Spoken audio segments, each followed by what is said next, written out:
So in this Canva tutorial video, I am going to be showing you guys how to add outline to text here on Canva using Canva desktop. So once Canva's opened up, the first thing you have to do is obviously add some text to your design. So I'll add some text right here.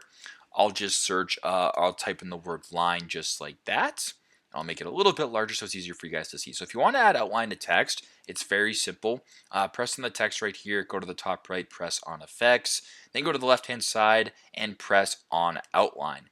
Now with outline, what you can actually do is change the thickness so you can make the outline more or make the outline less, whatever the case may be. But you can also change the outline color. So if you wanted to make it black, for instance, you can make it purple. If you wanted to make a black, purple, for instance, and if you wanted to make the text itself a different color, you can do that as well. Whatever the case may be there. So super duper simple, super straightforward. That is how to add outline to text here on Canva using Canva desktop. Thanks again for watching, and I hope this video helps.